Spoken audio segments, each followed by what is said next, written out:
సాయిరామ్. సమర్థ సద్గురు సాయినాథ్ మహారాజ్కి జై. మన సాయి భక్తులందరికీ కూడా నమస్తే అండి. అందరూ ఎలా ఉన్నారు, ఏం చేస్తున్నారు?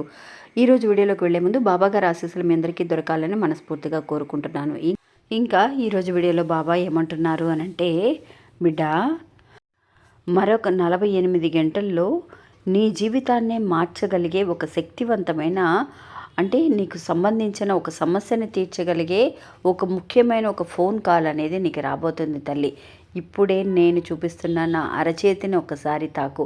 ఈ ఫోన్ కాల్ నీ జీవితాన్నే మార్చగలిగే శక్తి ఉన్నదై ఉంటుంది అని చెప్పి బాబా మనకు ఒక సందేశాన్ని ఇస్తున్నారండి. నిజంగా మనం ఎన్నో రోజుల నుంచి ఎదురు చూస్తున్న ఒక ఫోన్ కాల్ అనేది, ఒక ఫోన్ ద్వారా ఎవరైతే వీళ్ళు చేస్తే బాగుంటుందని ఎదురు చూస్తున్నామో అలాంటి ఫోన్ అనేది మీకు 48 గంటల్లో రాబోతుంది అని చెబుతున్నారు.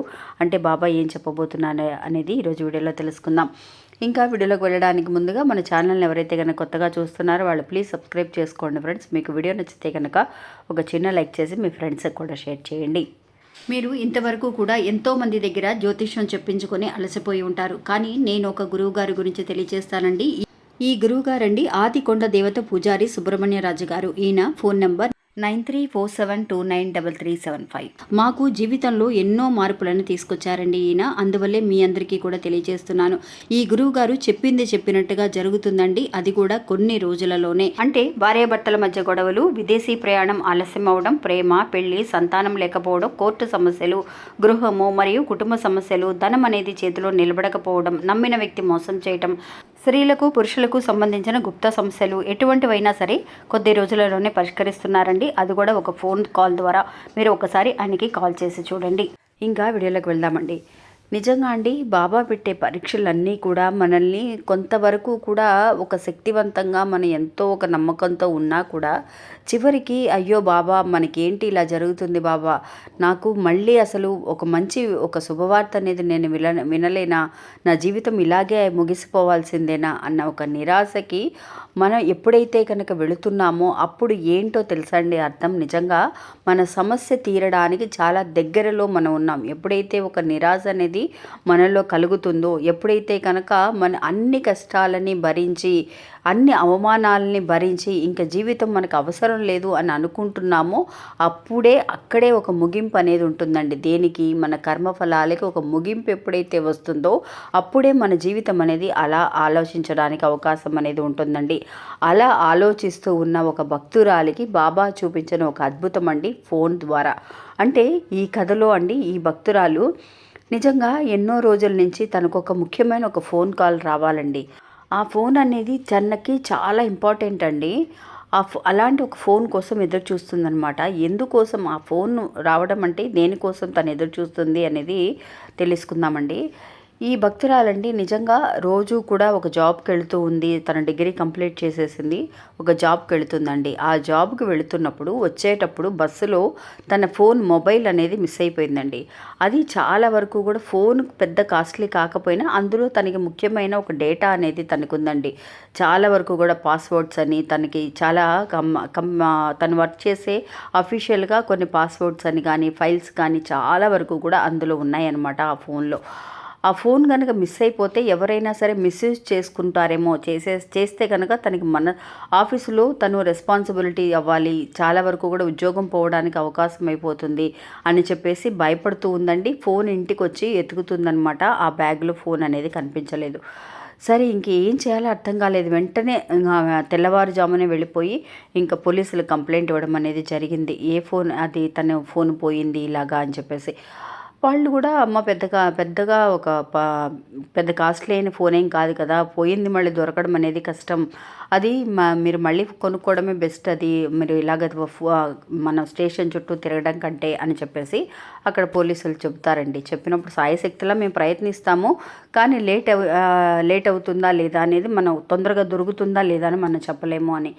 కాదు సార్, నాకు అందులో చాలా ఇంపార్టెంట్ అయిన ఫైల్స్ ఉన్నాయి, అది ఏమాత్రము కూడా మిస్యూజ్ అవ్వకూడదండి, అయితే కనుక చాలా ప్రాబ్లమ్స్ వస్తాయి అని చెప్పేసి తను చాలా భయపడుతుందండి. నిజంగా ఆ ఫోన్ అనేది తనకి దొరకాలని బాబా దగ్గర మొక్కుకుంటూ ఉందండి. అసలు ఇంటికి వెళ్ళిపోయిన తర్వాత ఇంకా పోలీసులు కూడా ఇలా అన్నారా, అన్న తర్వాత ఏం చేయాలి, ఎలా తనని ఆ ఫోన్ అనేది గ్యాదర్ చేయాలి, ఎలా కనిపెట్టాలన్న ఆలోచన అనేది తనకి రాలేదు. ఇంకా పోలీస్ స్టేషన్లో కూడా ఒకవేళ దొరికితే వాళ్ళ అమ్మగారి నెంబర్ ఇచ్చొచ్చిందండి అక్కడ స్టేషన్లో. వాళ్ళకి ఆ నెంబర్కి కాల్ చేయండి, మా అమ్మగారి నెంబర్ ఇది అని చెప్పేసి. వాళ్ళు ఆఫ్ అన్నట్టుగా 50-50 అన్నట్టుగా చెప్పారండి. అంటే దొరుకుతుందా లేదని కన్ఫామ్గా చెప్పలేం కదా. ఒకసారి పోయిందన్న వస్తువు మళ్ళీ దొరకడం అనేది చాలా కష్టం. అలాంటిది ఆ ఫోన్ కోసం, అంటే తనకి ఆ ఫోనే ఇంపార్టెంట్ అండి. తనకి చాలా వరకు కూడా మెమరీస్ అన్నీ తనకి ఇంపార్టెంట్. చాలామంది అండి ఒక వస్తువు వాళ్ళకి ఎంత లక్ అనేది కూడా వాళ్ళు ఆలోచిస్తారనమాట. అలాంటి ఫోన్ అనేది తనకి చాలా ఒక లక్ అనమాట అండి. అది కూడా తను చాలా ఫీల్ అవుతుంది. అందువల్ల అదే ఫోన్ దొరకాలి బాబా నాకు నిజంగా అని చెప్పేసి ఆ బాబాని ఎదురు చూస్తూ ఉందండి.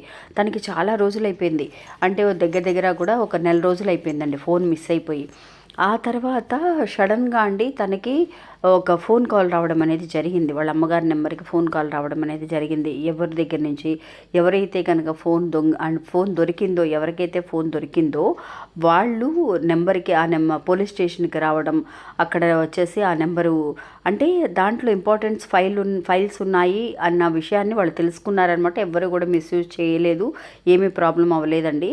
తనకి ఆ ఫోన్ తిరిగి ఇవ్వడం అనేది ఎంత ముఖ్యమో అనేది వాళ్ళకి అర్థమైందండి. ఎప్పుడు కూడా అండి ఎవరైనా సరే ఒక విషయాన్ని అదే కేటగిరీలో ఉన్న వాళ్ళైతే కనుక బాగా వెంటనే అర్థం చేసుకోగలరు. అలాగే ఒక అమ్మాయికి దొరికిందండి ఫోను. దొరకడం వల్ల ఆ అమ్మాయి వెంటనే పోలీస్ స్టేషన్కి రావడం, అంటే అది తన చేతికి దొరకడానికి ఇంత టైం పట్టిందనమాట. అంటే ఎవరి దగ్గర నుంచో వెళ్ళి అలాగా తన చేతికి రావడానికి దగ్గర దగ్గర ఒక నెల రోజులు అయిపోయింది.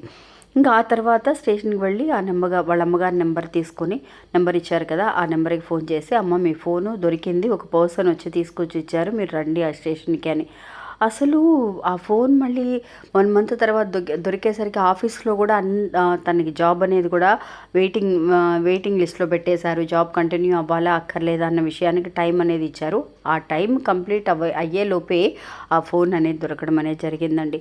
నిజంగా బాబా చూపించే అద్భుతాలు అలా ఉంటాయండి. ఒకసారి నాకు అట్లాగే కొత్తగా కొన్న ఫోన్ అనేది మా అబ్బాయి కింద పడేశాడక్క, ఫోన్ వర్క్ అవటం లేదు. మా అమ్మగారి వెంటనే వచ్చేసి ఆ ఫోన్ మీద బాబాగారి విభూదిని రాయడం అనేది జరిగింది. అది ఒక్క 2 నిమిషాల్లో తర్వాత మళ్ళీ ఆన్ చేసి చూస్తే, పవర్ బటన్ ఆన్ చేసి చూస్తే వెంటనే ఆ ఫోన్ అనేది ఆన్ అయిందక్క అని. ఇలాగా మనకి అది ఆ మిరాకిల్ చూసే వాళ్ళకి తెలుస్తుందండి అందులో ఎంత అద్భుతం ఉంది అనేది. నిజంగా చాలామంది కూడా ఇలా ఫీల్ అవుతున్నారండి. మీరు అలా ఏ విషయం కోసమైనా ఎదురు చూస్తూ ఉంటే కనుక ఖచ్చితంగా మీకు ఒక 48 అవర్స్లో బాబా ఒక మిరాకిల్ని చూపించబోతున్నారు. బాబా అన్నట్టుగా బాబా చేతిని తాకండి, ఆయన చూపించే దారిలో నడుస్తామని చెప్పి ఆయనకి మాట ఇవ్వండి. ఖచ్చితంగా ఆయన మన చేసిన తప్పుని క్షమించి మనకి ఏది మంచిదో అది మన దగ్గరికి తీసుకురావడానికి ఆయన ప్రయత్నిస్తున్నారు. ఇంకా ఇది అండి ఈరోజు మన వీడియో. ఈ వీడియో కూడా మీ అందరికీ ఎంతో నమ్మకాన్ని, ధైర్యాన్ని ఇస్తుందని అనుకుంటున్నాను. నచ్చితే కనుక ఒక చిన్న లైక్ చేయడం మాత్రం మర్చిపోకండి. నమస్తే, సాయిరామ్.